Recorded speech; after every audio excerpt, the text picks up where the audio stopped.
ఆంధ్రప్రదేశ్ రాజకీయ క్షేత్రంలో ప్రస్తుతం జరుగుతున్న పరిణామాలు కేవలం అధికార మార్పిడికో లేదా కుర్చీలాటకో పరిమితం కాలేదు.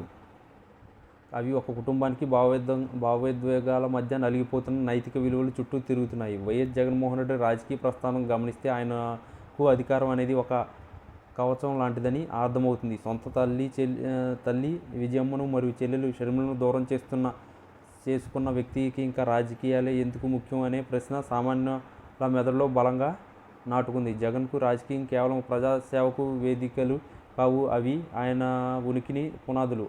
తన చుట్టూ ఉన్న క్లిష్టమైన కేసులు మరియు ఆరోపణల నుండి తప్పించుకోవడానికి అధికారం ఒక అనివార్యమైన ఆయుధంలా ఆయన భావిస్తున్నట్లు కనిపిస్తుంది. బంధాలంటే బలం ముఖ్యమని ఆమె నమ్మే జగన్ రాజకీయ పంతం ఇప్పుడు ఆయనను ఏకాకిని చేస్తుంది. రక్తం సంబంధీకులను పక్కన పెట్టిన వ్యక్తి రాష్ట్ర ప్రజలను తమ కుటుంబ సభ్యులకి ఎలా చూస్తారనే వాదన ప్రతిపక్షాల నుండి బలంగా వినిపిస్తుంది. మరోవైపు శాసనసభ వేదికగా జగన్ తీరును ఎండగట్టిన కవ్వలి గ్రీష్మ ఉదంతం ఇప్పుడు రాష్ట్ర వ్యాప్తంగా చర్చనీయాంశంగా మారింది. అసెంబ్లీలో ఆమె జగన్పై విరుచుకుపడిన తీరు ఒక శివంగిలా తలపించింది. రాజకీయాల్లో మహిళల పాత్ర మరియు వారి గొంతు ఎంత బలంగా ఉండాలో ఆమె నిరూపించారు. జగన్ అనుసరిస్తున్న విధానాలను మరియు తన కుటుంబ సభ్యుల పట్ల ఆయన ప్రవర్తిస్తున్న తీరును గ్రీష్మ సూటిగా ప్రశ్నించారు.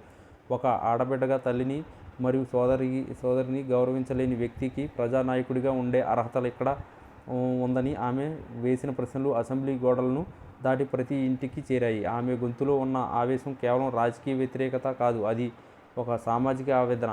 జగన్ వంటి శక్తివంతమైన నాయకుడిని ఎదుర్కోవడానికి గ్రీష్మ చూపిన ధైర్యం అందరినీ ఆశ్చర్యానికి గురిచేసింది. రాజకీయాల్లో వ్యూహాలు ప్రతివ్యూహాలు ఉండవచ్చు, కానీ అవి కనికరం లేనివిగా మారినప్పుడు వ్యవస్థల పతనం మొదలవుతుంది. జగన్ తన రాజకీయ ప్రయోజనాల కోసం కుటుంబాన్ని వదులుకున్నారా లేదా ఆ విభేదాలు అనివార్యంగా వచ్చాయా అన్నది పక్కన పెడితే ప్రజల్లో మాత్రం ఆయన పట్ల ఉన్న నమ్మకం సడలుతుంది. అధికారమే పరమావధిగా భావించే మనస్తత్వం వల్ల ఆత్మీయులే శత్రువులు అవుతారని జగన్ వైఖరి నిరూపిస్తుంది. గ్రీష్మ వంటి యువ నాయకులు ఇలాంటి ధోరణులను ప్రశ్నించడం వల్ల రాజకీయాల్లో కొత్త చైతన్యం వస్తుంది. భయం లేకుండా నిజాలను మాట్లాడే గొంతుకలు ఉన్నంతకాలం ప్రజాస్వామ్యం బతికే ఉంటుంది. జగన్ రాజకీయ భవిష్యత్తు ఇప్పుడు ఆయన తీసుకున్న నిర్ణయాల మీద మరియు ఆయనను ప్రశ్నిస్తున్న గ్రీష్మ వంటి గొంతుకుల మీద ఆధారపడి ఉంది. కన్నతల్లి కన్నీరు మరియు చెల్లెలి ఆవేదన ఏ రాజకీయ విజయాన్నైనా వెలవలబోయేలా చేస్తాయని చరిత్ర చెబుతుంది. అందుకే జగన్ ఇంకా రాజకీయం కోసం ఎందుకు పాకులాడుతున్నారనేది ఒక అంతుచిక్కని ప్రశ్నగా మిగిలిపోతుంది.